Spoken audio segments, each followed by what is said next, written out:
Olá pessoal, sejam muito bem-vindos ao nosso vídeo, no qual vamos discutir, de forma crítica, a chamada Cultura de Excelência. Esta produção foi desenvolvida para a disciplina de Cultura Organizacional e conta com a participação das alunas Diana Moura, Flávia Alessandra e Águida Tatiane. Nosso objetivo é refletir sobre os impactos dessa cultura nas organizações e nos indivíduos, destacando também seus possíveis excessos e contradições. Para aprofundarmos essa reflexão, convidamos a doutoranda em Psicologia, Quitéria Mello. A seguir, ela fará uma breve apresentação sobre sua trajetória e formação. Gente, meu nome é Quitéria, sou psicóloga clínica do trabalho e atualmente estou como psicóloga pesquisadora na Secretaria de Administração do Estado do Rio Grande do Norte. Sou mestre em Psicologia e Políticas Públicas e estou fazendo doutorado agora em Psicologia, com ênfase na Psicologia do Trabalho pela UFRN. Mas, afinal, o que exatamente significa cultura de excelência dentro de uma organização? E quais são os valores, práticas e comportamentos que definem esse tipo de cultura?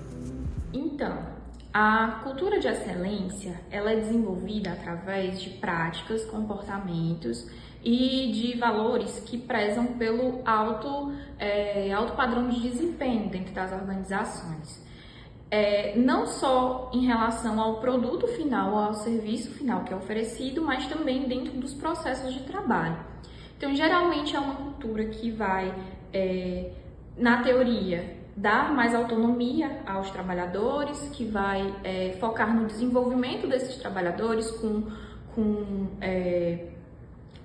cursos, treinamentos em relação aos processos de trabalho, muita palestra motivacional, ou seja, muitos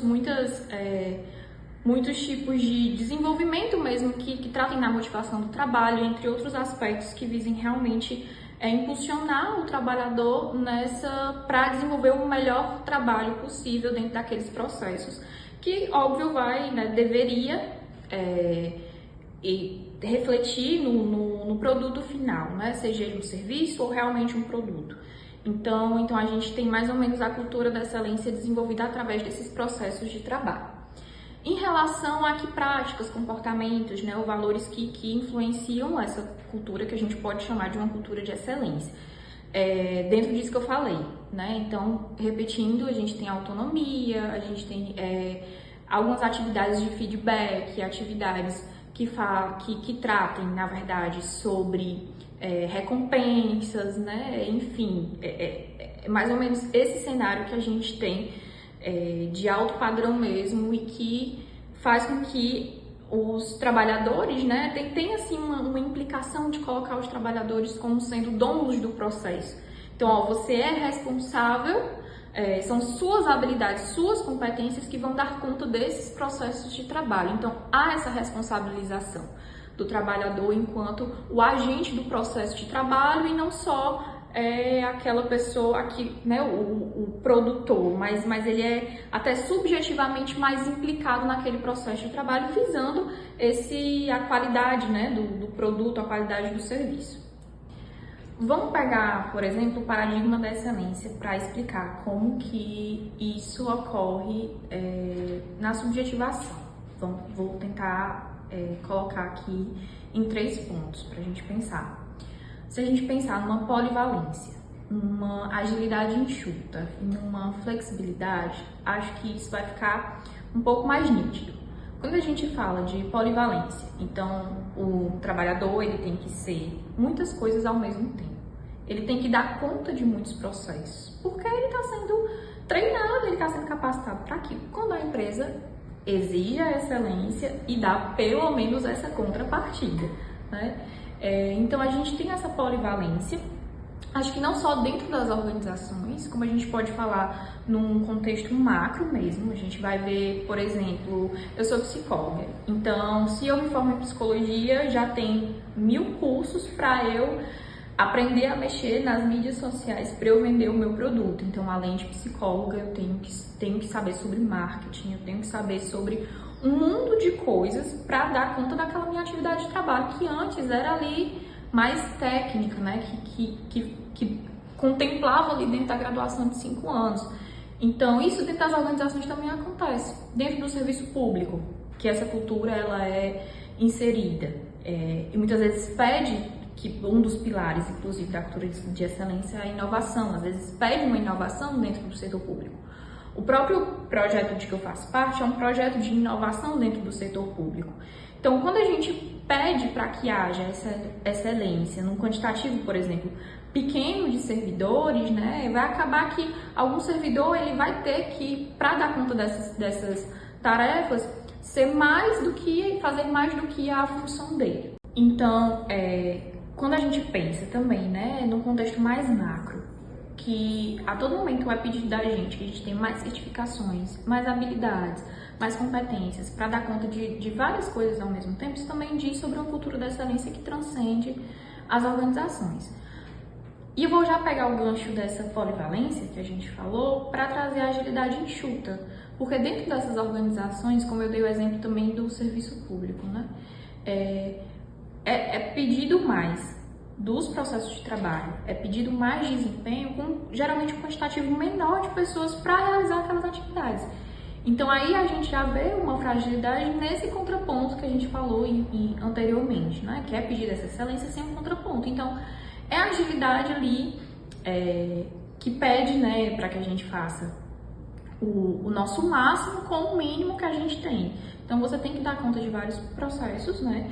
Ser ágil dentro de situações que não coincidem com aquilo que você tem que fazer, né? Muitas vezes são recursos que são inapropriados para aquelas atividades. Aí vem aquela questão estrutural que a gente tratou. Um outro ponto é a flexibilidade. Então, vou trazer outro exemplo. Quando a gente tem que mais de 50% das empresas abertas no Brasil são microempreendedores individuais, esse dado está apontando algo para a gente. E esse dado ele aponta para uma pejotização. A pejotização é uma forma de contrato de trabalho, um processo, na verdade, que faz com que esses vínculos empregatícios eles se deem de uma forma, né, falando bem grosseiramente, sejam mediados através desse contrato de trabalho por meio, né, das microempresas. Então, o seu serviço que é contratado, né, você é ali um prestador de serviço, você não é um trabalhador daquela empresa. Só que acaba que você tem todas as obrigações e deveres de uma pessoa que tem um vínculo legal, né, um seletista ou no caso do serviço público, um servidor público, dentro daquela instituição. E pede, né, que a gente tenha essa, inclusive, flexibilidade quando a gente trata desses tipos, né, de contratação, vínculos cada vez mais frágeis, porque nesse caso não tem, né, uma responsabilização da empresa em relação ao trabalhador que está dispondo do serviço, que está trabalhando, né, exercendo uma função dentro daquela empresa por meio desse vínculo. Então, isso é uma forma de flexibilização, né, de flexibilidade dessa cultura, dessa excelência. E aí vamos puxar para a subjetividade, porque essa pessoa ela se sente um empresário, né, ela se sente realmente dona de um empreendimento, né? Então, isso perpassa muito como que a gente, inclusive, se observa dentro dessas instituições. Então, a questão do tempo também, a flexibilidade do tempo, tá? A gente está cada vez mais disponível, né? Eu trabalho a hora que eu quero, quando a gente vai ver, por exemplo, trabalhos por aplicativo, até mesmo prestadores de serviços, mas eu posso trabalhar de madrugada, eu posso estar ali recebendo mensagem 24 horas por dia. Então, a flexibilidade, ela diz sobre essas situações, né? E da responsabilização. Você pode trabalhar no seu tempo, mas você é responsável por isso, né? Traz desresponsabiliza as instituições e responsabiliza mais o trabalhor. Estou partindo de um ponto de vista mais crítico, certo? Em relação a isso. Óbvio que não é a totalidade das empresas, enfim. E aí, esses tipos de paradigma, né, esses tipos de situações, tem várias repercussões.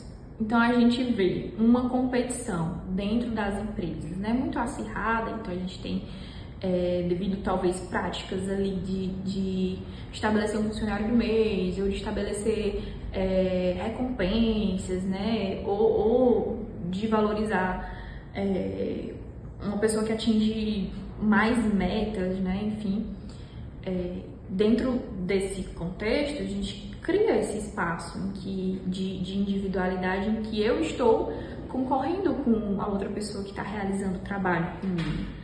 E essa competição, ela pode repercutir em vários outros casos, como é no caso do assédio, né? Assédio moral. Assim, chegamos ao fim da nossa apresentação. Ao longo do vídeo, buscamos refletir de forma crítica sobre a chamada cultura de excelência e seus impactos nas organizações e nos sujeitos que delas fazem parte. Embora essa cultura seja frequentemente associada à alta performance e ao sucesso, é importante questionar a que custo esses resultados são alcançados, especialmente quando o bem-estar, a saúde mental e a autonomia dos trabalhadores são colocados em segundo plano.